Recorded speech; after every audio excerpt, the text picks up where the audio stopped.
Bonjour à tous et bienvenue sur cette nouvelle webconférence. C'est pour vous, passionnés de chevaux et d'équitation respectueuse.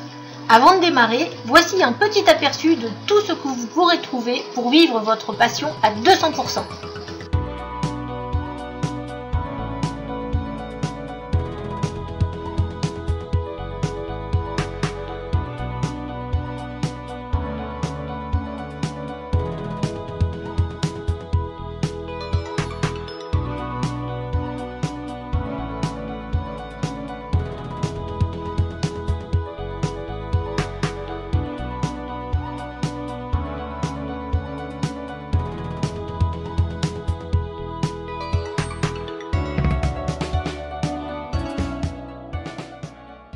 Souvent, qu'on soit propriétaire de chevaux, soit propriétaire d'écuries, on se pose généralement pas mal de questions sur comment gérer au mieux nos prairies, comment éviter que nos chevaux soient trop gros ou parfois trop maigres selon les cas de chevaux qu'on a.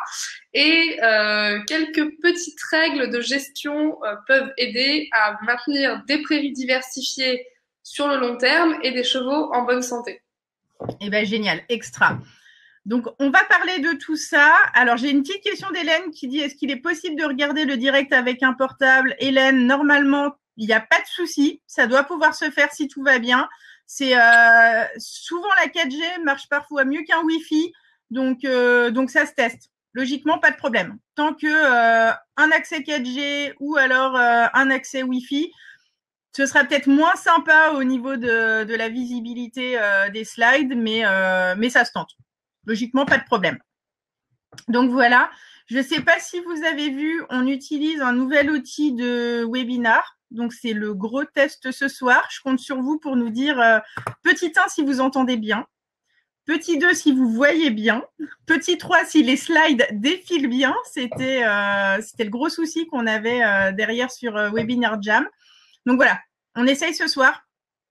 Et en fonction de vos retours, soit on reviendra sur l'ancienne version, soit on restera sur celle-ci. Voilà, du coup, merci à nouveau de vos retours. Et Angélique, c'est à toi, quand tu le souhaites. Quand tu veux. Allez, j'envoie le PowerPoint. Vas-y. Voilà, donc du coup, on est parti pour un cycle de 3 webconférences sur la prairie, les chevaux et le pâturage. Donc la première webconférence, Laurence, tu veux passer à la diapo du dessous? Hop. Donc la première webconférence, elle va vraiment s'intéresser à la prairie. Qu'est-ce qu'en fait une prairie? On va développer la notion d'herbe et sa croissance. On va essayer de comprendre les déterminants de la composition d'une prairie, c'est-à-dire de quoi la prairie est faite, et de découvrir ou peut-être redécouvrir pour certains la notion d'écophysiologie et le fonctionnement d'une prairie. Donc là, pour le coup, on va vraiment s'occuper de qu'est-ce qui pousse sur notre prairie. Sur la seconde webconférence, on verra vraiment du côté du cheval son comportement alimentaire. Et dans la troisième webconférence, on fera la synthèse en fait de comment bien gérer un cheval au pré en favorisant une prairie qui soit pérenne et diversifiée.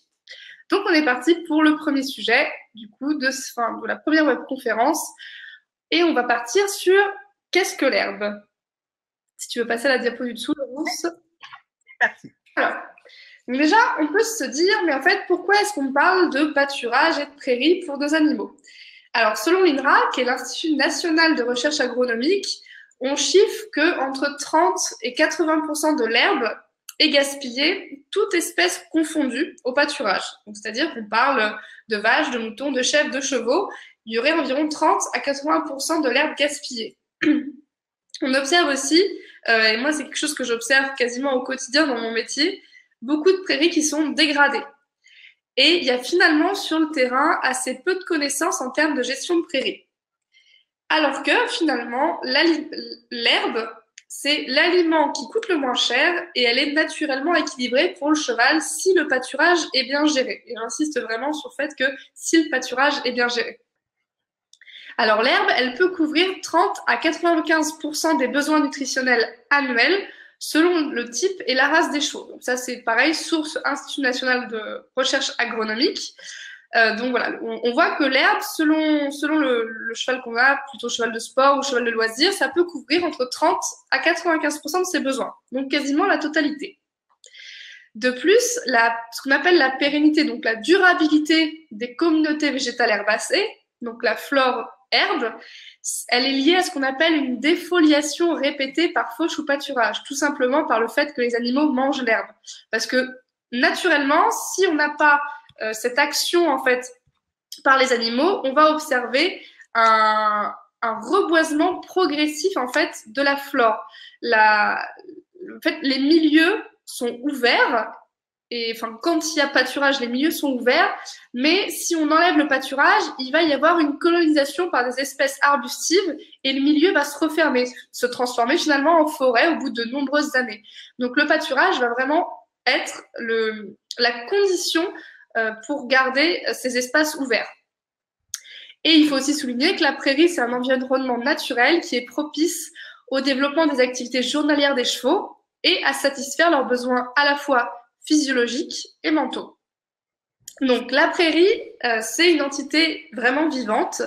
L'herbe, en fait, ce qu'on appelle communément l'herbe, c'est un ensemble de végétaux, donc des graminées, des légumineuses et d'autres familles de végétaux qui composent la prairie.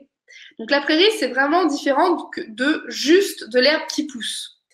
La prairie, c'est un élément vivant, sensible, qui réagit et évolue en fonction des stimuli, des sollicitations et des traitements qu'elle va recevoir. Il y a une citation qui est assez connue dans le monde de la gestion de prairie, de la gestion de l'herbe, qui est de André Voisin, qui a écrit un livre qui est très connu dans ce secteur-là, qui s'appelle La productivité de l'herbe, où il parle notamment beaucoup de pâturage tournant. Et donc, cette citation, vous l'avez, c'est l'herbe commande, l'œil de l'herbager suit pour prendre ses ordres. C'est-à-dire qu'on va vraiment s'adapter à ce qu'on voit. Et donc, juste pour faire un petit parallèle que j'utilise assez couramment, quand on dit, voilà, l'herbe, c'est un ensemble de plein de végétaux différents, on peut faire un parallèle avec le vin. Un vin, quand vous prenez une bouteille de vin, généralement, il est constitué de plusieurs cépages. Et pourtant, il n'y a rien qui ressemble à un pied de vigne, enfin, autant un pied de vigne qu'un autre pied de vigne. Et ben, pour la prairie, c'est pareil. La prairie, elle est composée de différentes espèces fourragères qui peuvent se ressembler, mais qui pourtant ne sont pas les mêmes. Et toutes ces espèces fourragères diversifiées vont faire ce qu'on appelle, nous, l'herbe. Donc, sur nos régions, donc là, j'ai pris voilà, région française métropolitaine, voilà, pas partie d'Om-Tom. On a sur nos régions voilà, de métropole environ, enfin en réduisant pas mal, on a environ 2000 plantes dans l'écosystème de nos régions. On en retrouve généralement une centaine de manière significative. Et cette centaine de plantes va se diviser entre les graminées, les légumineuses et les autres familles. On peut retrouver par exemple voilà, des astéracées qui sont par exemple les pâquerettes et d'autres familles. Et donc sur nos prairies, parmi ces 100 espèces qu'on va retrouver de manière significative, généralement, on retrouve une vingtaine d'espèces. Alors, donc, nos petites plantes. Nos plantes, en fait, elles vont forcément, comme nous, elles vont grandir. Donc, généralement, la croissance des plantes, le départ en végétation commence quand l'hiver touche à sa fin. Ça s'appelle le départ en végétation. Ensuite, elle va évoluer pour arriver à ce qu'on appelle l'épi 10 cm. C'est-à-dire que la plante, elle est constituée d'une tige et l'épi va monter progressivement dans la tige. Et quand on dit épi 10 cm, c'est que cet épi qui monte dans la tige se trouve à 10 cm du sol. Ensuite, on va arriver à ce qu'on appelle le début épiaison. C'est généralement au mois de mai et c'est à ce moment-là, généralement, qu'on fait le foin. Après le début épiaison, on va passer donc à la pleine épiaison, puis à la floraison. Et voilà, la plante aura fait son cycle de vie. Finalement, vas-y, passe sur la suivante. Hop. Voilà, le petit schéma. Donc finalement, la croissance de la plante, comment elle pousse? Et bien la plante, ça c'est généralement, on l'a vu au primaire, elle va transformer l'énergie du soleil pour faire sa propre énergie via la photosynthèse et elle va créer aussi d'autres nutriments qui sont nécessaires pour les animaux. Et donc la quantité en fait d'énergie produite, elle est mise à disposition d'autres éléments vivants de l'écosystème. En fait, elle va produire de l'énergie pour les animaux. Mais cette quantité d'énergie qu'elle va pouvoir fournir, elle est dépendante de sa santé et de la gestion qui lui est appliquée. C'est-à-dire comment nous, qu'est-ce qu'on va lui faire subir en gros par rapport à l'utilisation de la prairie. Et donc la plante, surtout, elle va être capable, à partir de sucres simples, en fait, à partir de glucides, de construire des composés organiques plus complexes comme les protéines, la cellulose, l'hémicellulose, la lignine, des vitamines. En fait, tous les éléments dont toute vie animale qui est herbivore va dépendre. Donc la croissance de la plante, elle va se faire en plusieurs phases. Donc une première phase, donc là, ça va être la reprise de végétation après l'hiver, dès que les températures sont un petit peu plus clémentes. L'énergie qui est stockée et captée, elle est uniquement là, à ce moment-là, allouée à la croissance de la plante. Et donc la plante, elle va utiliser ses stocks d'énergie. Ça va lui permettre d'augmenter sa biomasse foliaire, et plus elle va avoir de feuilles, plus elle va pouvoir faire de photosynthèse. Et donc, du coup, plus elle va gagner finalement en force. Et à ce moment-là, les racines vont commencer à s'étendre et à pouvoir extraire encore plus de nutriments et d'eau pour aider la plante à croître. Et à ce moment-là, le fourrage est très, très digestible. C'est à ce moment-là qu'il est le plus riche. Donc, la phase 2, donc là, la croissance à la fois au-dessus et en dessous du sol va s'accélérer. Donc, on voit bien à la fois la plante qui croît et les racines qui augmentent. Hop, tu peux juste avancer pour avoir la petite animation. Voilà. Donc là, sur la phase 2, la surface foliaire, donc la partie feuille, va être de plus en plus élevée et la photosynthèse va être de plus en plus efficace, ce qui va permettre d'avoir davantage de nutriments qui vont être absorbés. Et il va y avoir une croissance rapide à la fois des racines et de la plante. La photosynthèse, elle est la plus efficace, elle est optimale quand on a environ 8 cm d'herbe, c'est-à-dire 8 cm entre le sol et le haut de la plante. Et donc, à la fin de cette phase 2, la croissance de la tige va commencer à dépasser la croissance des feuilles, en fait. La plante va commencer à se rigidifier, en fait, elle se prépare pour sa floraison et sa reproduction. Et donc, sur la phase 3, la croissance de la plante ralentit et là, une grande partie de l'énergie et des nutriments en fait, sont utilisés pour produire les graines de la plante. Donc là, vraiment, la plante va quasiment allouer toute son énergie à perpétuer l'espèce. Et donc, qu'est-ce que cela entraîne en fait au niveau de sa valeur alimentaire, de sa teneur à la fois en glucides, en protéines et en fibres? En fait, vous allez avoir progressivement une diminution de la digestibilité de la plante, puisque plus elle va vieillir, plus elle va créer de la cellulose. Et donc, vous allez avoir aussi la lignine, qui est une fibre complètement insoluble, qui est un des constituants du bois, qui, elle, va augmenter. On peut passer sur juste le schéma d'après pour voir de façon un petit peu plus détaillée. Voilà, donc là, vous avez l'évolution de la composition de l'herbe.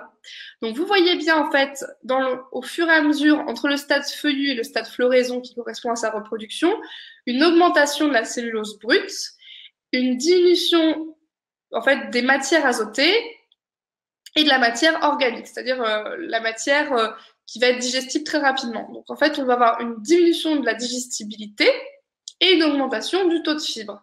Et nous, chez les chevaux, on va plutôt chercher à faire pâturer plutôt autour de l'épiaison, voire à pleine épiaison, voire pour les chevaux qui ont des problèmes type syndrome métabolique équin ou risque de fourbure, vraiment, on va basculer vraiment après la pleine épiaison, quasiment à la floraison, c'est-à-dire là où la plante est la plus pauvre, en fait. Par contre, si on a des juments qui, par exemple, peuvent être suitées, donc avec un poulain, on va essayer d'être vraiment au tout début de l'épiaison pour avoir le meilleur stade avec l'herbe, avec la meilleure composition. Angélique, j'ai juste une question. Est-ce que, juste pour recadrer tout à tout le monde, tu peux nous expliquer ce que c'est que la cellulose brute avant d'aller plus loin? Oui, alors la cellulose brute, en fait, c'est une partie de ce qui fait partie des fibres. En fait, c'est ce qui va être digéré par les micro-organismes du gros intestin du cheval. On a une partie de fibre qui va s'appeler l'hémicellulose qui est assez digestible, la cellulose brute qui n'est pas entièrement digestible, seulement une partie va être digestible, et après on a la lignine qui elle fait vraiment partie des fibres insolubles qui là ne sont plus digestibles par les micro-organismes, mais qui est quand même essentiel pour produire du lest pour favoriser une bonne digestion. Alors, donc, on a vu que aussi la plante, donc elle avait des réserves, et ces réserves, généralement, elles sont concentrées à sa base. C'est aussi pour ça que la plante repousse plus vite quand elle n'est pas pâturée trop bas. et elle met en moyenne 3 à 4 semaines à se reconstituer. Et donc, pour le fait que ces réserves soient constituées à sa base, il y a quand même une petite spécificité du raigrain anglais qui, lui, en fait, étend sa zone de réserve qui est beaucoup plus haute que sa base. Voilà, donc on a vu juste avant que la croissance de l'herbe, en fait, faisait varier sa valeur alimentaire, mais aussi, il faut voir que l'herbe n'a pas la même production toute l'année. Janvier-février, l'herbe ne va quasiment pas pousser, puis en mars, elle va reprendre, en fait, par sa reprise en végétation pour arriver à son stade feuillu. Elle va être à sa pleine production entre les mois d'avril, mai. Ça va commencer à décroître en juin. Juillet, août, on va vraiment voir une baisse de sa production. Là, septembre, octobre, on va avoir un petit pic. Et puis, voilà, un déclin sur tout l'hiver où là, on n'aura quasiment pas de production journalière d'une prairie. Voilà. Alors finalement, on peut se dire, j'ai ma prairie, mais pourquoi est-ce que ce sont ces plantes-là qui poussent et pas d'autres? Et donc ça, c'est en partie dû à ce qu'on appelle l'écophysiologie. L'écophysiologie, c'est en fait la somme des éléments et des circonstances qui sélectionnent les espèces. En fait, c'est ce qui détermine la présence de telle ou telle plante sur votre prairie. La composition botanique d'une prairie, elle est due à plusieurs facteurs. Certains facteurs qui sont naturels, donc sur lesquels on ne peut pas avoir d'impact, et certains facteurs qui sont anthropiques, c'est-à-dire dus à l'être humain. Si tu veux, voilà. Donc à gauche, entouré en vert, vous avez les facteurs naturels qui impactent la composition de la prairie, et à droite, entouré en marron, les facteurs anthropiques qui impactent la composition de la prairie. Donc, dans les facteurs naturels, on va retrouver le climat, le type de sol, la topographie. Et dans les facteurs anthropiques, on va retrouver notamment la fertilisation, les possibilités d'arrosage ou de sursemis, et l'utilisation de la prairie, que ce soit en fauche ou en pâturage. Donc, on a vu dans les facteurs naturels, on avait le type de sol. Donc, par exemple, en hiver, est-ce que mon sol, est-ce qu'il est plutôt prédisposé à être humide ou plutôt sain, c'est-à-dire sans excès d'eau? Et en été, est-ce que mon sol est plutôt prédisposé à être sec, à craqueler facilement, ou est-ce qu'il a tendance à rester frais? Donc là, par exemple, typiquement, c'est une prairie qui est prise en photo en plein hiver, et on voit bien voilà, l'eau qui remonte. Donc là, typiquement, on est sur une prairie humide en hiver. Généralement, sur les types de sols, en termes d'humidité et de sécheresse, on a 4 grands types de prairies, qui est la prairie humide en hiver, séchante l'été, ou la prairie humide en hiver et saine en été, le sol qui va être sain en hiver et séchant l'été, ou le sol le plus simple, le sain en hiver et sain en été. Voilà, c'est un peu les 4 grands types de sols en termes d'humidité et de sécheresse qu'on va retrouver sur l'ensemble des prairies. Un autre facteur aussi qui va impacter la prairie et qui là est un facteur anthropique, c'est la typologie de fertilité. Alors, naturellement, c'est un facteur anthropique mais influencé par le naturel. Naturellement, un sol a plutôt une prédisposition à être plutôt fertile ou pauvre, ce qu'on va appeler une petite terre. Et généralement, les sols petite terre sont souvent historiquement réservés au pâturage et les terres fertiles à la culture de céréales, par exemple. Donc généralement, là où vous avez des prairies, c'est que vous avez des petites terres ou c'est que vous êtes dans des zones où les tracteurs ne peuvent pas passer. Ensuite, la typologie de fertilité, elle est aussi dépendante de l'activité biologique du sol, c'est-à-dire des vers de terre, mais aussi ce qui est apporté à la prairie, c'est-à-dire des amendements, et c'est là que ça devient un facteur anthropique parce que les amendements sur les prairies sont gérés par les humains qui les gèrent, et donc du coup là on va avoir un impact par ce qu'on va amener sur la composition botanique de la prairie. Donc globalement on peut retrouver 4 typologies de fertilité, donc soit on a un sol qui est très bien pourvu en azote, en phosphore et en potassium, donc N azote, P phosphore, K potassium. Soit on a un sol très bien pourvu en azote, mais plutôt pauvre en phosphore et en potassium. Là, on va favoriser les plantes nitrophiles, comme les orties ou la houle queulaineuse. Si on a par contre un sol qui est assez pauvre en azote, mais riche en phosphore et en potassium, on va dire que l'azote est le facteur limitant et on va avoir beaucoup de légumineuses sur notre sol. Et donc, si on a un sol qui est assez pauvre en azote, phosphore et potassium, là, on va avoir des plantes plutôt adaptées au sol pauvre, comme une plante qui s'appelle la crételle, qui est très adaptée au sol pauvre. Et autre petit élément qui est aussi géré par l'homme, c'est le mode d'exploitation. Donc, selon si on exploite la prairie en fauche ou en pâturage, on va pas du tout avoir les mêmes espèces. Il faut savoir que les espèces végétales ont leurs petites préférences et certaines n'aiment pas du tout être fauchées et certaines n'aiment pas du tout être pâturées. C'est le cas par exemple du régras italien, le pâturage il n'aime pas beaucoup, il préfère la fauche. Et ensuite, l'espèce qui va pâturer va aussi énormément impacter la composition botanique, puisque par exemple, le cheval va pâturer très rare, généralement.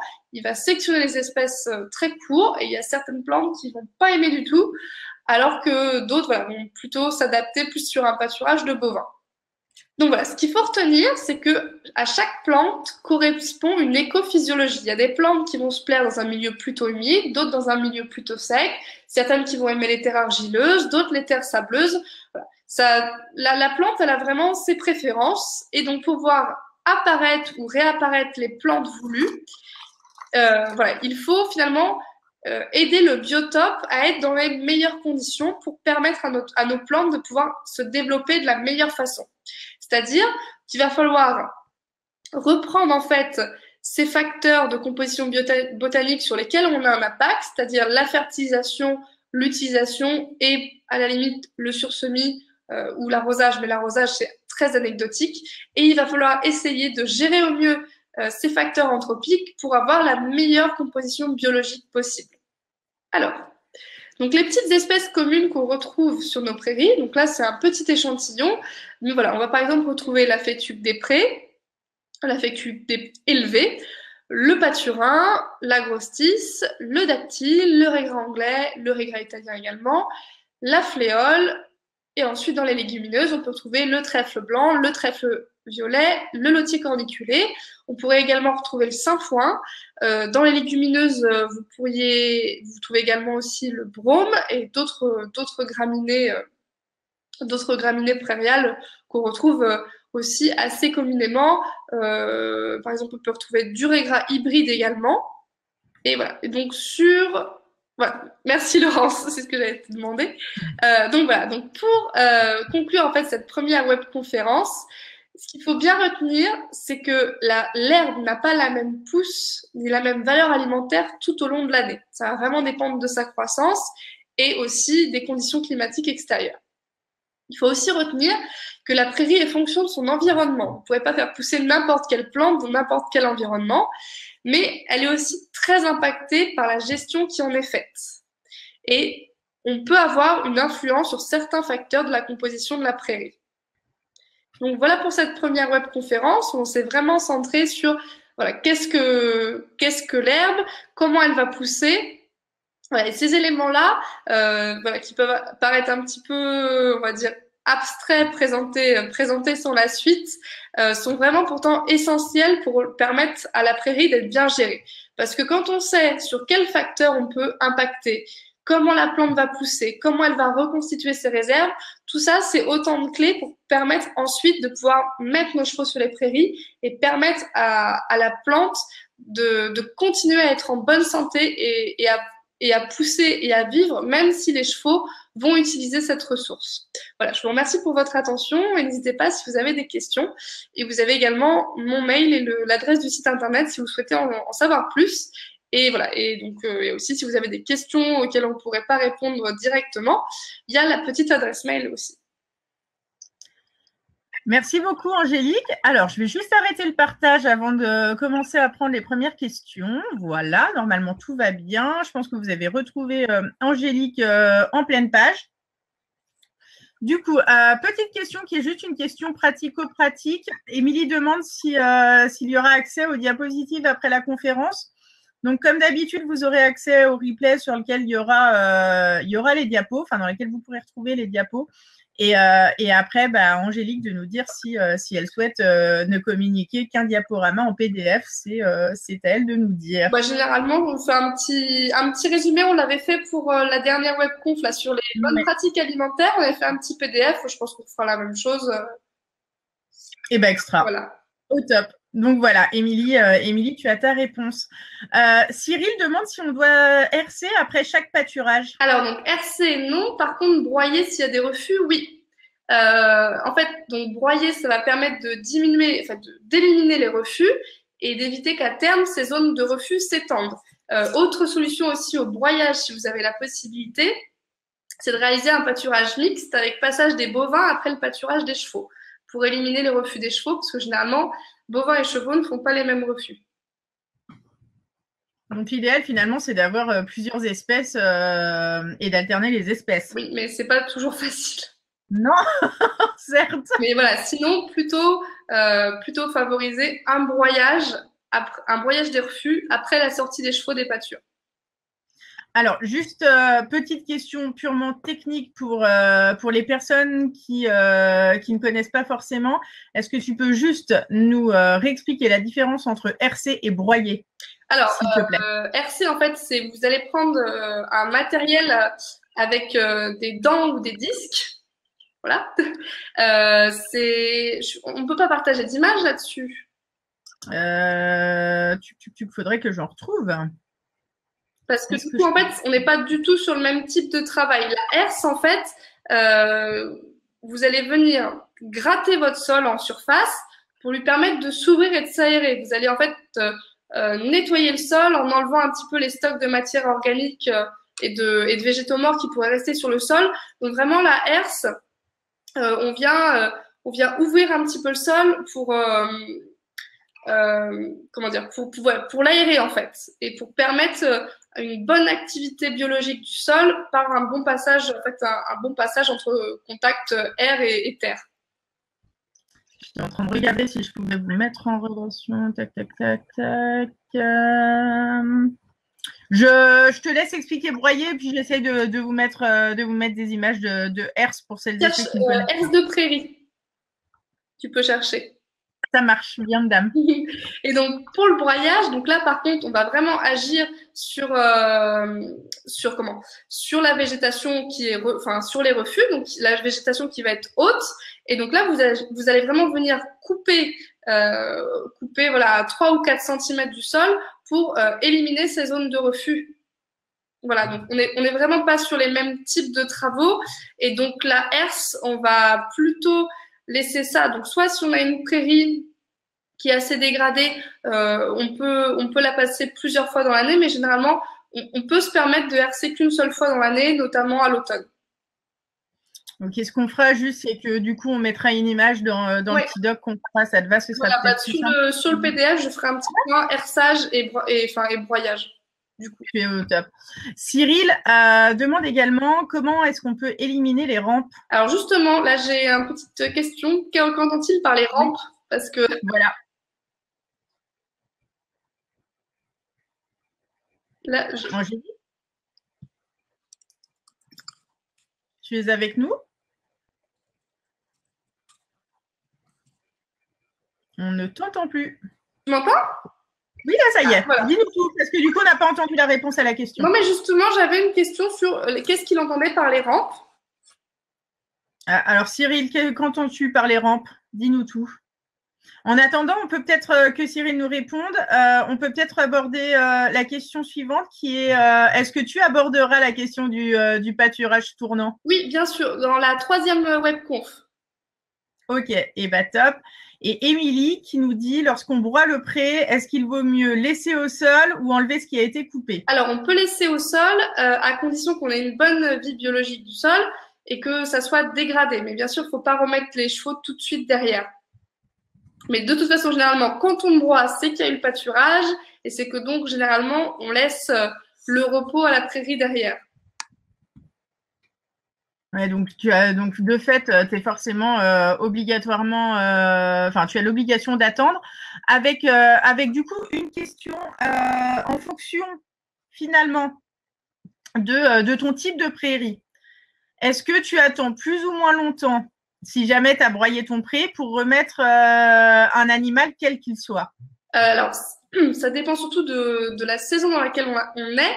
Mais ça, on en parlera vraiment sur la 3e webconf. Mais voilà, juste pour le dire rapidement, voilà, sur entre deux pâturages, quand on va être plutôt à la belle saison sur le printemps, on va laisser 5 semaines à la plante pour se reconstituer. Quand on est en été, ça peut aller jusqu'à 8 semaines. Ça marche. Du coup, Cyril ne nous a pas répondu pour l'instant sur ce qu'il entendait par rampe.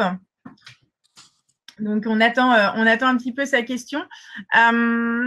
L'idéal pour une prairie, c'est d'avoir une prairie saine en hiver et saine en été, j'imagine. Oui, mais c'est pas rarement ça. C'est ce que j'allais dire. Et il y a des régions dans lesquelles tu en trouves plus facilement ou pas? Alors en fait, sur les zones de montagne, on peut avoir ça parce que c'est des zones qui sont difficilement accessibles pour faire d'autres choses que de la prairie. Donc là, oui, souvent sur les zones de montagne, on va avoir des très très bonnes prairies. Enfin, notamment, c'est là où on met à l'herbage les animaux historiquement. Juste on les met pas l'hiver parce qu'il fait trop froid et qu'il neige. Mais voilà, c'est vrai que sur les zones de montagne, sur toutes les zones un peu délicates à utiliser, on peut retrouver plutôt des bonnes terres en utilisation prairie. D'accord. Émilie demande à quelle saison est-ce qu'il vaut le mieux broyer? Il n'y a pas vraiment de saison pour broyer. L'idéal, c'est de broyer à la sortie des chevaux des pâtures quand vous avez des refus. Alors, en faisant bien sûr attention à ce que le sol soit portant, c'est-à-dire que quand vous rentrez dans la prairie, que votre pied s'enfonce pas, parce que vous imaginez que si votre pied s'enfonce, les roues du quad ou du tracteur vont s'enfoncer aussi et vont du coup dégrader la prairie. Ouais, donc de fait, on est d'accord. Tu es obligé d'attendre un petit peu. Clara nous demande s'il est important de ramasser les crottins ou pas. Alors, et à quel moment? Alors, pareil. Donc là, ça dépend de la surface que vous avez, de la vie du sol qu'il y a aussi. Parce que, donc si vous êtes et aussi du chargement à l'hectare par chevaux. Si vous êtes sur une petite surface, avec, par exemple, je pense à une structure type Paddock Paradise où les pistes vont être utilisées très régulièrement, là oui, ramassage des crottins obligatoire, d'autant plus que souvent les pistes sont stabilisées, donc vie biologique du sol assez réduite. Donc, moins de dégradation des crottins par toute cette petite faune du sol. Après, si vous avez des grandes pâtures avec peu d'animaux, là, si les crottins sont bien dégradés par la faune du sol, on peut se dire qu'on est moins obligé de les ramasser, mais quand même faire attention à éviter que les parcelles se salissent trop. Voilà, à peu près la réponse pour ça. Qu'est-ce que tu appelles une parcelle qui serait trop salie pour toi? Quand on voit beaucoup de crottins qui traînent sur la parcelle, là, voilà, on peut se dire qu'il y a une mauvaise dégradation par la faune, par la faune du sol notamment, et qu'il vaut mieux aider un petit peu en ramassant pour éviter aussi la contamination parasitaire pour les chevaux. Normal. Voilà. Normal. Et donc aussi, petit clin d'œil encore au pâturage tournant, vous verrez, je vous en parlerai beaucoup à la 3e webconf, parce que je viens de voir que les rampes, c'est le Rumex. Donc, voilà. Donc, juste, voilà, sur le pâturage tournant, vous verrez que quand vous laissez le temps à la prairie de se reposer, les crottins vont aussi s'enlever, en fait, entre guillemets, d'eux-mêmes, parce qu'ils vont avoir le temps d'être dégradés par la faune du sol. D'où l'importance finalement de laisser dans tous les cas respirer sa prairie. Voilà. Alors, je pense que ça, c'est une question que tu vas aborder dans les prochaines conférences, mais dans le cas où ton cheval est en pâture dans une écurie en pension, qu'il n'y a pas forcément la possibilité de changer les chevaux de près. Alors, effectivement, du coup, ma question allait revenir sur celle qui est en train d'être inscrite, c'est comment tu gères les crottins ramassés derrière, de façon à ce que quelque part potentiellement ils te servent sur d'autres pâtures ou pas, en fonction ou d'autres cultures. Et Dezio, comment est-ce que tu vas laisser respirer ta prairie? Alors, donc, sur l'aspect crottin, donc, il y a la possibilité de se dire que si vous avez des agriculteurs dans le coin, souvent, eux, ça peut les intéresser pour fertiliser leur culture. Et vous pouvez même les utiliser si vous êtes sain au niveau parasitaire sur les chevaux, aussi les utiliser pour amender vos propres prairies, pour faire un épandage de crottin sur les prairies. Encore une fois, voilà, si le chargement parasitaire des chevaux n'est pas trop important, après, en faisant un compostage des crottins, vous allez avoir déjà un premier tri de la charge parasitaire et vous pourrez les épandre, on va dire, plus facilement. Mais voilà, après, il y a des agriculteurs qui peuvent être intéressés par les crottins, ou après même, si vous êtes en zone urbaine, souvent pour l'aspect jardin, etc., ça intéresse souvent les voisins. Ah, certes. Certes. Et du coup, quand tu es en club et que tu dois laisser respirer ou laisser vivre ta prairie quelques instants parce qu'elle a été pas forcément surpâturée, mais pas loin, des astuces, quelque chose, s'il est compliqué de changer les chevaux de lieu? Malheureusement, si tu peux pas enlever les chevaux de ta prairie, elle sera forcément surpâturée et il n'y a pas malheureusement d'astuce miracle. Ouais, d'accord. Ok. Dans tous les cas, tu es un peu coincé en fait. C'est ça. D'où la grande question qu'on retrouve potentiellement en ce moment sur justement le Paddock Paradise, qui est a-t-on réellement la place dans des endroits comme la France pour installer ce type de choses? Parfois, je l'ai entendu plusieurs fois. L'avantage du Paddock Paradise et de l'écurie active, c'est que on est quasiment plus sur de l'herbe. Donc en fait, on limite le surpâturage et la dégradation de la prairie, puisque finalement, on va passer les chevaux sur des pistes ou sur des zones stabilisées. Donc ça peut être une solution. Ouais, c'est vrai que c'est en zone stabilisée, tu as raison. Est-ce que vous avez d'autres questions pour Angélique? Il y avait les rumex. Oui, tout à fait. Alors, les rumex, je vais leur consacrer pareil un gros point sur la 3e webconf, mais juste pour donner un petit ordre d'idée, généralement les rumex apparaissent sur des prairies qui sont surpâturées et surpiétinées, pardon, et donc ils sont favorisés en fait par la diminution de la bonne flore prairiale, donc des graminées fourragères, qui vont en fait, quand elles vont être fragilisées par le surpâturage, elles vont diminuer leur couverture sur le sol, ce qui va laisser la place aux rumex qui ont besoin de soleil pour se développer. Et donc, du coup, avec en plus le piétinement qui favorise l'ouverture des graines de rumex, ça va germer. Donc, en fait, le meilleur moyen pour éliminer le rumex, c'est de limiter le surpâturage, limiter le surpiétinement, limiter le piétinement en mauvaises conditions, c'est-à-dire quand il a beaucoup plu et que les sols sont beaucoup moins portants. Et aussi les enlever, c'est vraiment dès que vous avez des rumex qui apparaissent, c'est les enlever, les déraciner avant la montée à graines pour éviter la dissémination. C'était le mot compliqué.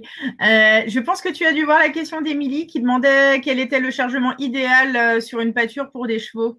Alors, donc ça dépend vraiment de la prairie aussi. Donc, on a l'idée du 1 cheval par hectare. Ça peut être valable sur du chargement, on va dire, global. C'est-à-dire sur une prairie, par exemple, sur une prairie, si je veux faire du pâturage extensif et nourrir toute l'année sur ma pâture, 1 cheval par hectare, ça peut passer. Ça sera compliqué en hiver, il faudra complémenter avec du foin. Après, ce qu'on a remarqué, c'est que si on part sur du chargement extensif de cette façon, on a des problèmes de zones de reflux qui augmentent progressivement et de zones tout le temps surpâturées. Donc, en fait, c'est finalement pas la meilleure solution. Donc là, par contre, le pâturage tournant va permettre d'augmenter légèrement le chargement à l'hectare, puisque en pâturage tournant, on a, par exemple, des prairies, pour donner un ordre d'idée, une prairie de 1,8 hectares où on va retrouver 4-5 chevaux. Voilà, ça c'est une prairie qui fonctionne en pâturage, qui fonctionne en pâturage tournant et qui fonctionne même très bien, sur lesquels les chevaux ont de l'herbe en fait Voilà. Enfin, ils sont au foin de novembre à mars et tout le reste du temps, ils ne sont que à l'herbe. Et pourtant, on est à 4 chevaux sur même pas 2 hectares. Et ça fonctionne très bien. Ce qui est très important en termes de surface minimum, c'est en gros, on sait que à partir, et là c'est tout petit, à partir de moins de 500 mètres carrés par cheval, on a une augmentation des comportements agonistiques, c'est-à-dire des comportements agressifs. Donc même si en fait sur le pâturage tournant, vous faites des petites parcelles sur lesquelles vos chevaux passent progressivement, il faut surtout pas descendre en dessous de 500 mètres carrés par cheval. Sinon, il peut y avoir des comportements agressifs. Il y a plus de comportements agressifs. Et ça, peu importe la taille du cheval, peu importe sa nécessité, enfin son besoin de pâturer. Alors, quelque part. On est d'accord. Après, c'est sûr que si on est sur une petite parcelle de 500 mètres carrés, il faut mettre du foin. Là, c'est si on veut être tranquille d'un point de vue alimentaire, si on est en extensif, c'est-à-dire pâturage comme le cheval le souhaite sur une grande prairie, sans rotation, un cheval par hectare, c'est viable pendant un moment, mais on observe quand même que la prairie va se dégrader. Mais ça pourra quand même assurer la couverture des besoins alimentaires. Si on passe en pâturage tournant, on peut augmenter un petit peu ce chargement à l'hectare, puisqu'on voit que, par exemple, voilà, sur 1,8 hectare, on peut se permettre de mettre 4 chevaux et que ça passe, même s'il y a besoin de nourrir au foin l'hiver, mais la durabilité de la prairie, par contre, dans l'ensemble, sera bien meilleure. Par contre, si on passe sur un fort chargement sur des petites surfaces, là, la prairie n'a plus vocation à être alimentaire, elle a vraiment une vocation, ce qu'on pourrait appeler cours de récré. Et en fait, la couverture des besoins alimentaires sera assurée par le foin en majorité. Ok. Est-ce que vous avez d'autres questions pour Angélique? Et au passage, deuxième questionnement qui n'a juste rien à voir. Est-ce que vous nous entendez mieux? Est-ce que vous avez pu mieux lire les slides par rapport aux dernières conférences où c'était un petit peu compliqué? Dites-nous tout. J'ai une question d'ailleurs, en attendant que tout le monde réponde, une question qui vient de m'arriver par SMS et qui me dit justement sur cette prairie à orientation peut-être un peu plus défouloir, est-ce que malgré tout, elle peut contenir des aspects nutritionnels ou pas du tout? Ça dépend. Ça dépend en fait. Si que répond? C'est un peu la colle là quand même. Ça dépend. En fait. Tout dépend. Vous pouvez avoir un petit apport alimentaire. Vous pouvez avoir un petit apport alimentaire, mais qui sera assez anecdotique en fait, quand même. Voilà. C'est sûr.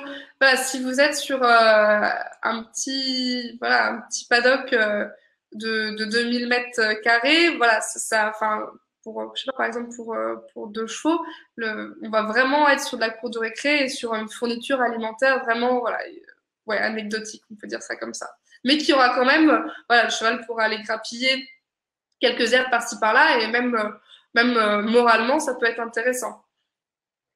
D'accord.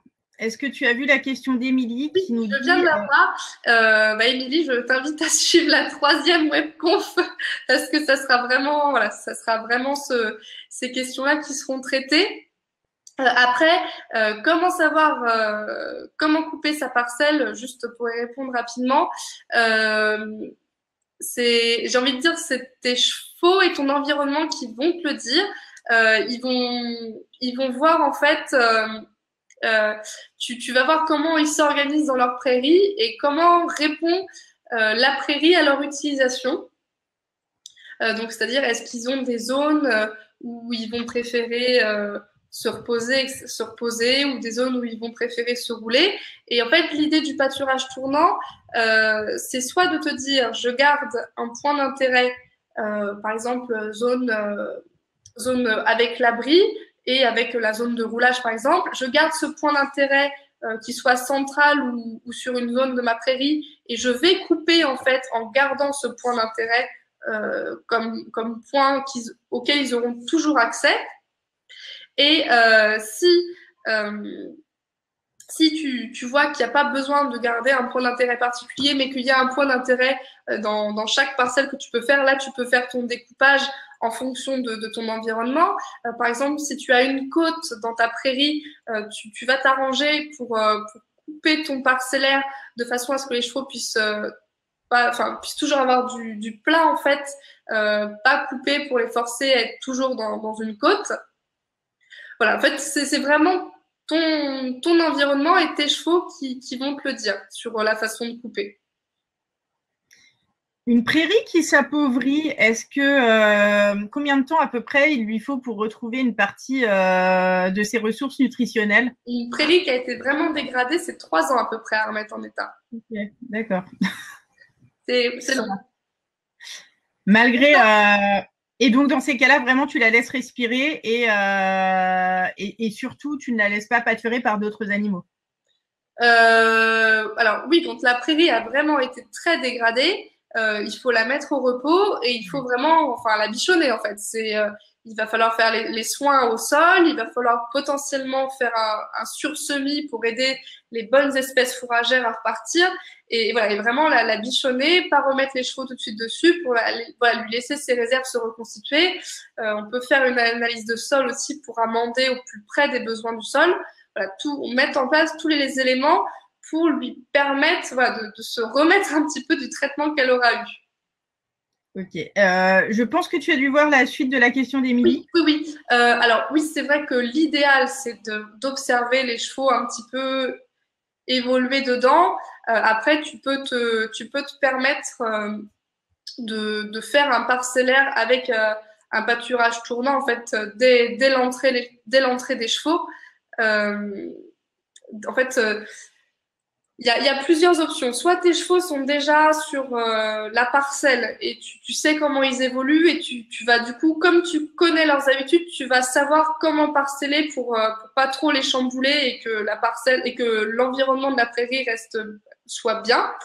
Et après, si tes chevaux ont jamais été sur la parcelle, là c'est plus, tu vas observer comment la parcelle se comporte. Est-ce qu'il y a des zones qui sont plus humides, plus sèches?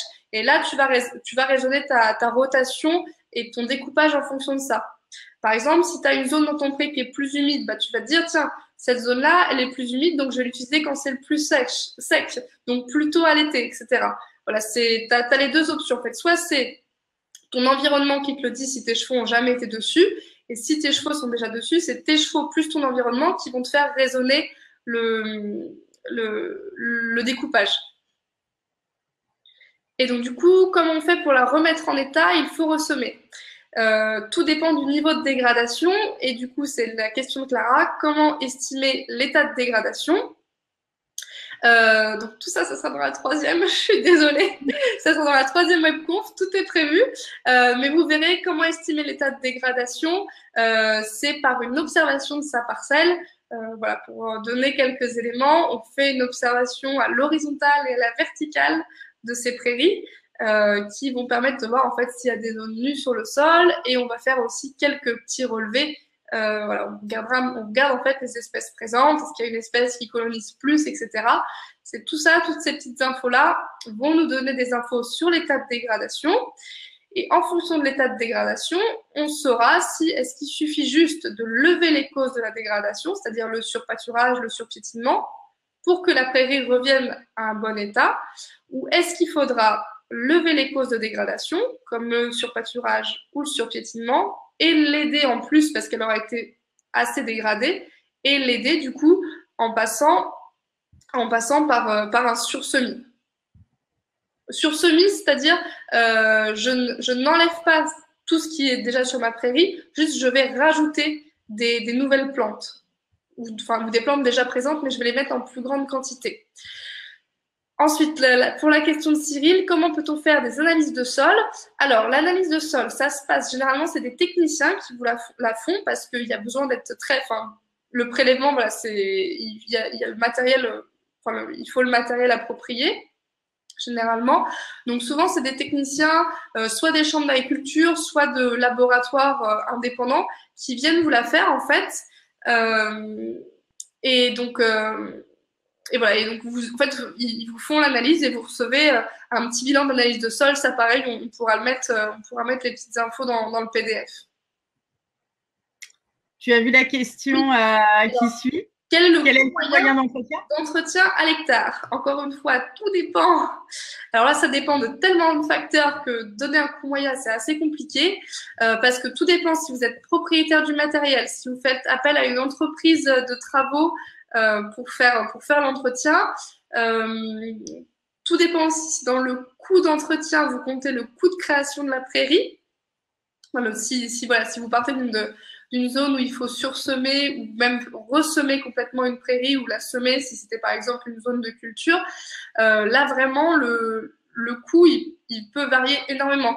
Vous avez des prairies où vous avez quasiment pas d'entretien à faire parce que voilà, pâturage tournant et que la prairie est très bien gérée et où juste vous avez besoin de faire un broyage et le matériel est à vous et amorti, et là à ce moment-là le coût de la prairie il est extrêmement minime parce que ça va être juste en fait le prix de l'essence à mettre, le prix du fuel à mettre dans le tracteur ou l'essence dans le quad.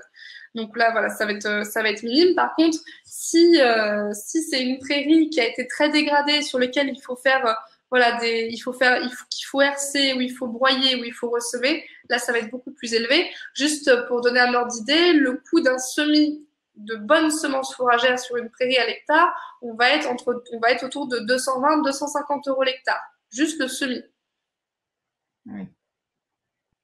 Oui, donc réellement, tout dépend. Ça dépend vraiment. Le coût d'entretien va vraiment dépendre de l'état de la prairie et de si on est propriétaire du matériel ou pas. Ok, ça marche. Est-ce que… Non, alors c'est une question très bête, donc je vais me taire. Non, mais dis Non, j'allais dire, si tu n'es pas propriétaire de ta prairie, que tu t'aperçois effectivement que ta prairie a besoin d'être entretenue, est-ce que tu as un recours, toi, en tant que propriétaire, pour faire quelque chose sans que… en tant que propriétaire du cheval, sans que finalement le propriétaire du pré ou de la prairie puisse faire quelque chose. Est-ce que toi, à ton petit niveau, tu peux aider?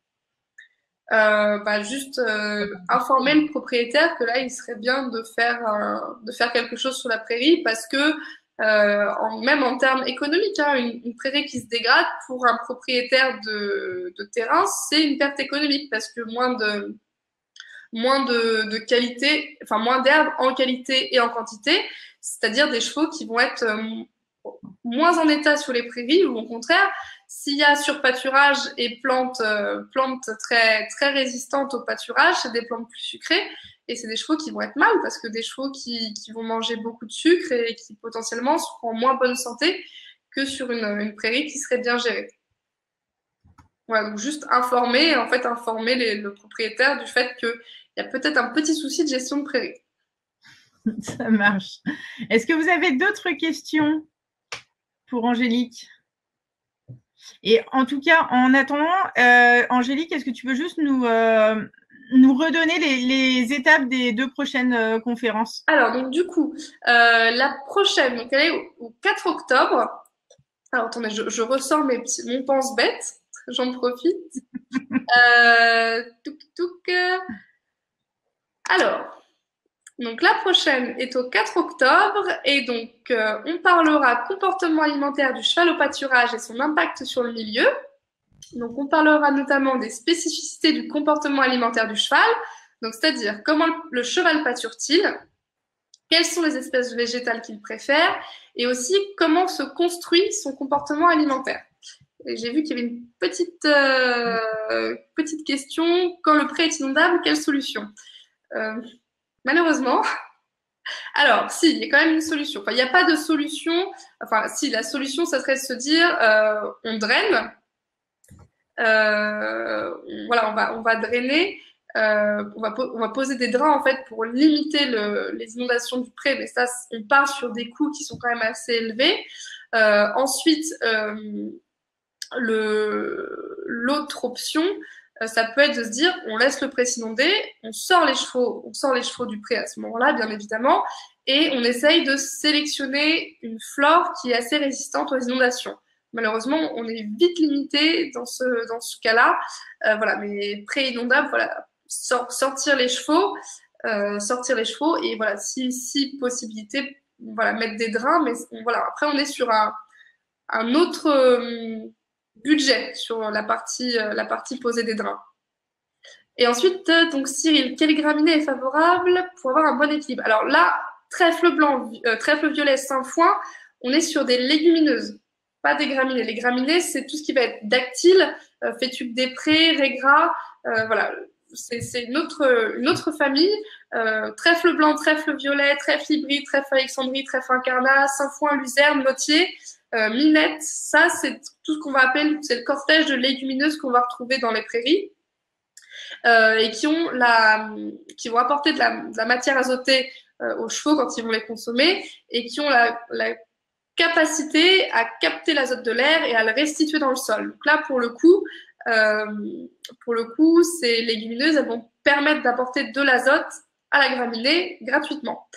Et donc du coup, pour reprendre la question, quelle légumineuse pour avoir un bon équilibre? Tout dépend des chevaux qu'on a sur la prairie et tout dépend du type de prairie que l'on a. Par exemple, le sainfoin, il déteste l'humidité. Donc, sur une prairie humide, on ne trouvera de toute façon pas de sainfoin. Le trèfle blanc peut être une solution, mais en petite quantité. Voilà. Et aussi, le trèfle blanc, il peut avoir tendance, en cas de surpâturage, à devenir envahissant. Donc, il faut quand même le surveiller. Le trèfle violet peut être présent sur les prairies, mais pareil, pas en trop grande quantité. Le lotier est une très bonne légumineuse. C'est une légumineuse avec une bonne valeur alimentaire et qui a l'avantage de pas être trop riche comme peut l'être un trèfle blanc. Voilà. Donc ensuite, le taux de légumineuse doit aussi être corrélé aux besoins des chevaux. Dans l'idéal, sur sa prairie, il ne faudrait pas avoir le même taux de légumineuses selon si on est sur des chevaux de loisirs ou des jeunes en croissance ou des juments suités. Voilà, après, on rentre un petit peu plus dans le détail de la composition de prairie. Voilà, mais juste pour se mettre sur un petit schéma, la majorité de votre prairie, ça doit être des graminées. Vous devez avoir quelques légumineuses et ensuite, le mieux, c'est d'avoir le plus de diversité possible, d'avoir plein de plantes diverses, à la fois plein de graminées, et puis voilà, d'autres plantes. On peut même penser à des petites plantes à vertu phytothérapie, comme par exemple le cumin des prés, ou voilà, d'autres plantes de ce type-là. Ou même avoir des espèces qui ne sont pas herbacées, comme voilà, avoir des arbustes, avoir quelques petites ronces, avoir aussi même des arbres sur la prairie. Ça peut être, voilà, en fait, tous les éléments, la prairie, pour être la plus intéressante pour le cheval et puis même pour tout l'environnement, elle doit être le plus diversifiée possible. Tu as un cheval de sport, est-ce que quelle est la composition idéale de ta prairie pour laisser un cheval de sport à l'herbe?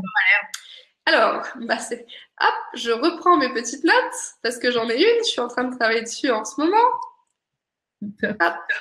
Alors, un cheval de sport, on va dire qu'on va être sur un cheval qui a des besoins de moyens à élever. Et par exemple, on peut proposer comme composition de mélange une prairie qui titrerait à 15% de régras anglais, 15% de fléole, 15% de pâturin, 25% de fétuque des prés, 20% de fétuque rouge, 5% de lotier et 5% de trèfle blanc main. Donc, dans tout ce que je viens de dire, c'est-à-dire qu'on serait à 90% de graminées pour 10% de légumineuses, avec 15% de régras, qui est une graminée quand même assez riche. On mettrait donc un petit peu de fléole aussi, qui est une graminée très équilibrée, qui a une bonne valeur alimentaire. Le pâturin, qui lui a plutôt une valeur alimentaire assez pauvre, mais qui a l'avantage de très bien résister à l'arrachement par les dents des chevaux et au piétinement. Et aussi 25% de fétuque des prés, pareil, graminée fourragère à valeur alimentaire moyenne et donc qui correspond tout à fait au cheval. Et aussi de la fétuque rouge qui, pareil, valeur alimentaire moyenne, un petit peu moins élevée que la fétuque des prés, mais va très bien résister à l'arrachement par les dents du cheval et à son piétinement. Voilà un petit exemple. Ok. Tu as vu la dernière quel arbre mettre dans un pré? Juste, alors, donc, la question de Rachel, beaucoup d'herbes des marais. Oui, donc oui, drainage pas possible. Oui, donc oui, effectivement, si vous êtes enfin Rachel, si tu es en location, drainage, oui, pas possible parce que trop gros coût. Oui, effectivement, tu vas avoir une herbe des marais qui va se sélectionner naturellement. Et après, voilà, c'est ce qu'on disait sur la première partie de la webconférence. Là, tu es vraiment sur tes facteurs naturels que tu peux pas gérer. C'est un marais, c'est inondable. Du coup, voilà, tu peux pas avoir d'impact sur cet aspect-là. Et c'est forcément une flore adaptée à ce type de milieu qui va se développer. Et ensuite, donc l'autre question, donc quel arbuste peut-on mettre dans un pré? Alors, c'est très divers. Là, par exemple, du frêne, il y a énormément d'arbustes que vous pouvez mettre.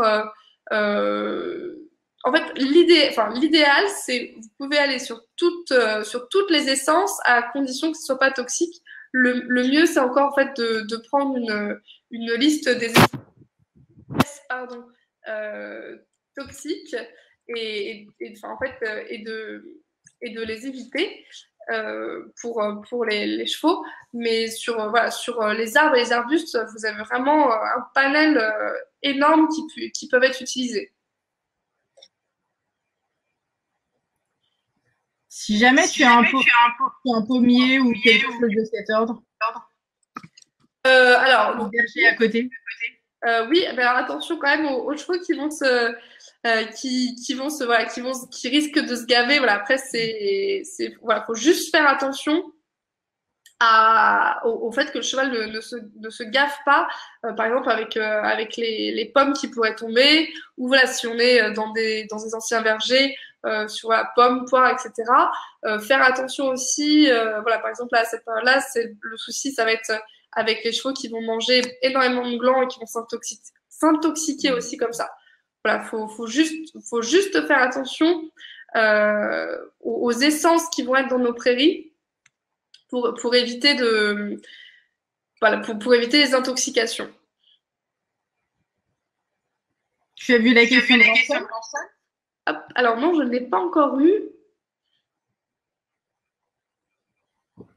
Alors, donc pas trop mauvais choix de près.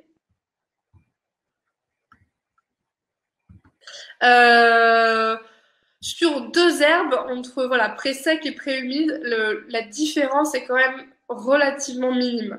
Ça va pas poser énormément de soucis parce que même si vous passez d'un pré en marais à un pré hors marais, l'herbe reste quand même dans les mêmes teneurs, on va dire, d'humidité.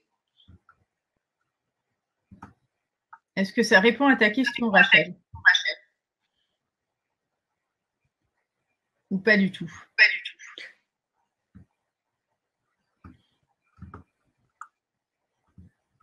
A priori, ça a l'air d'être le cas. J'ai une question qui arrive en deux, trois parties, donc je ne sais pas si ça fait un petit peu la même chose de votre côté. Mais du coup, c'est bizarre. Est-ce que vous avez d'autres questions? Sinon, juste pour rappel, je vous le remettre, la prochaine webconférence d'Angélique sur le sujet a lieu le 4 octobre. Oui, et du coup, j'ai dit le sujet de la deuxième, mais pas de la troisième. Tout à fait. Alors, donc, du coup, la troisième webconf, donc, ça sera du coup le 11 ou le 18 octobre. L'une ou l'autre de ces dates. Donc, on partira donc en fait sur faire le lien entre le cycle de pousse de la flore et le comportement alimentaire des chevaux. En fait, c'est de se dire prairies et chevaux, qu'est-ce qu'il faut mettre en place pour que ça fonctionne. Et donc, lors de cette dernière webconf, on verra les règles d'or pour une bonne gestion de prairies, les erreurs à éviter. On parlera beaucoup du pâturage tournant. Des causes de dégradation de la prairie. Voilà, on verra un petit peu comment faire pour que ça matche finalement entre prairie et chevaux. Extra. Est-ce que vous avez d'autres questions? Ou est-ce que vos questions pourront être abordées dans les prochaines webconférences?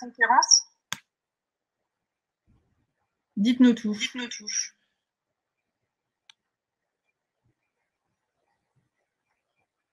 Ouais, c'est ça, je sais, il y a l'écho, je sais bien. Alors, attendez, on va essayer de faire autre chose. Pourquoi est-ce qu'on a un écho?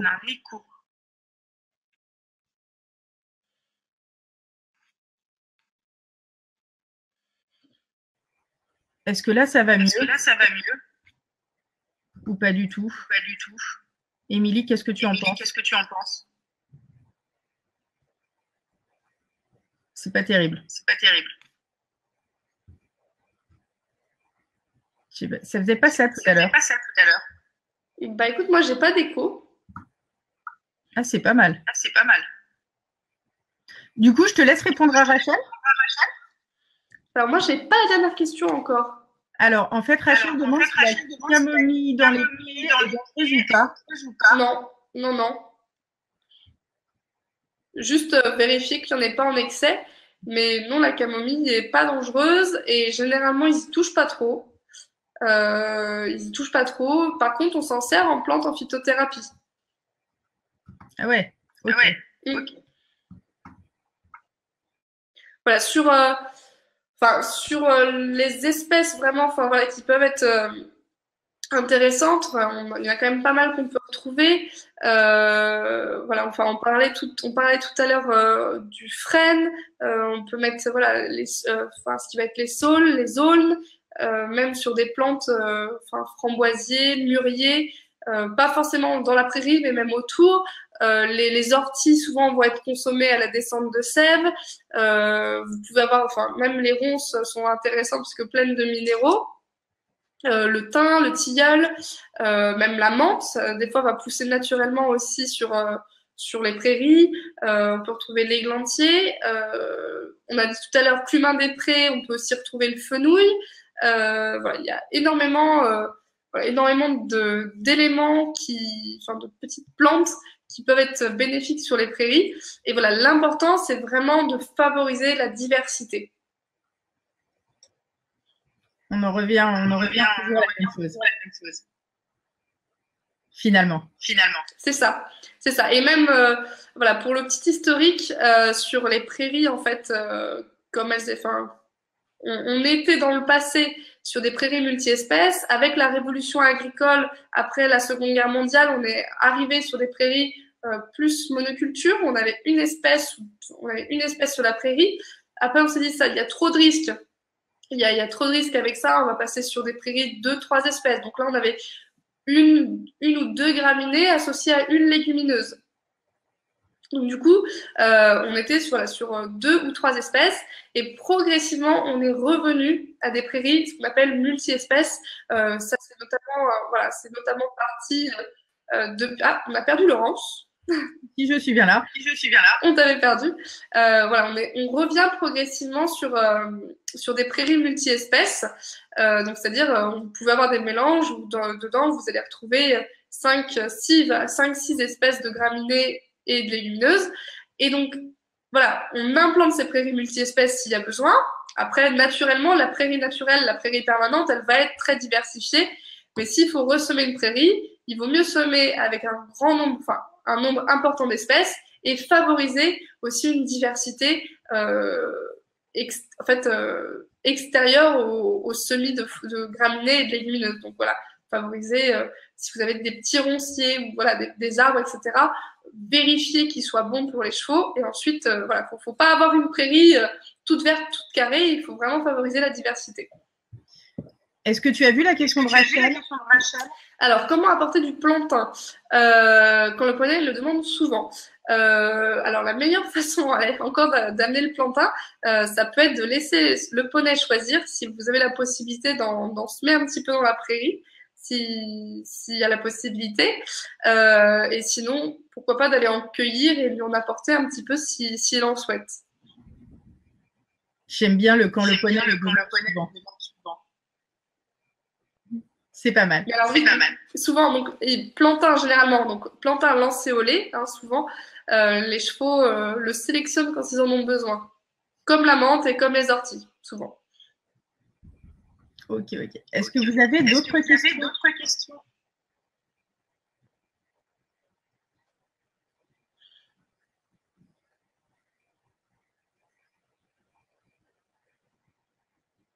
Vous réfléchissez, vous n'avez plus de questions.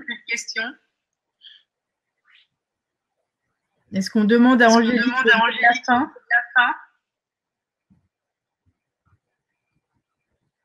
Juste peut-être pour la question de l'écho, Ouais. c'était à peu près bon du coup sur. Écoute, je pense que je suis en écho chez toi en fait. Ou est-ce que c'est moi, mais ça a changé en quelques instants. C'est bizarre. Tu m'entends avec de l'écho ou pas? Moi, je t'entends sans écho. D'accord. Bah, moi aussi. Alors, je sais, c'est très bizarre. En fait. Du coup, je ne sais pas. Est-ce que vous avez d'autres questions? J'ai l'impression que tout le monde a trouvé sa réponse. Pas parfait. A priori. Ouais, il y a Rachel qui a l'écho. On va regarder, on va essayer de voir un petit peu ce qui se passe. Parce que je ne sais pas pourquoi ça a changé en quelques instants. Et puis pour conclure, vous évitez l'écho et trouver une raison.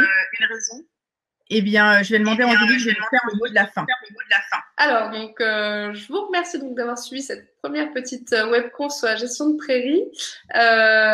Donc, alors, je sais que c'est généralement pas ce qu'on voit généralement quand on parle gestion de prairies. Souvent, on s'intéresse rarement à la plante toute seule et à son évolution. Pourtant, donc, promis, c'est vraiment hyper important pour après aller sur la gestion de prairies, puisqu'en fait, c'est hyper chez la plante et le cheval de savoir comment l'un et l'autre fonctionnent. Donc aujourd'hui, on a vu comment fonctionnait la plante. La prochaine webconf, on verra donc comment fonctionne le cheval au pâturage. Et donc sur la troisième, on verra comment mixer les deux et faire que ça fonctionne au mieux. Voilà, donc juste à retenir pour la partie plante, donc bien voir que quand on parle d'herbe, finalement, on parle d'un mélange d'espèces diversifiées qui peuvent être des graminées, des légumineuses ou d'autres espèces également, d'autres familles de plantes, que cette herbe n'a pas la même croissance toute l'année, elle va être favorisée forcément par le climat, et aussi elle va pas avoir la même croissance, mais elle va pas avoir aussi la même valeur alimentaire.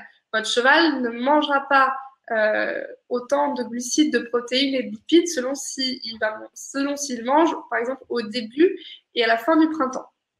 Voilà, donc du coup, bien avoir en tête la croissance des plantes et leur évolution et leur méthode de reconstitution suite à un pâturage pour ensuite permettre au cheval de l'utiliser au mieux et d'avoir au final des prairies saines, diversifiées pour avoir un pâturage de qualité et qui permettent au cheval d'être en santé. Voilà, c'était le petit mot de la fin pour ce soir. Merci beaucoup d'avoir suivi la webconf. Extra, bah écoutez, merci à tous. Cet écho est terrible, je suis désolée, on va vraiment trop bien. Donc, prochaine webconférence le 4 octobre. On vous prépare également un petit résumé PDF de ce qu'on s'est dit ce soir. Angélique ? C'est parti. Ça marche. Et un grand merci à pour cette soirée. J'espère que ça vous a plu. Bonjour à tous et bienvenue sur cette nouvelle webconférence. C'est pour vous, passionnés de chevaux et d'équitation respectueuse. Avant de démarrer, voici un petit aperçu de tout ce que vous pourrez trouver pour vivre votre passion à 200%.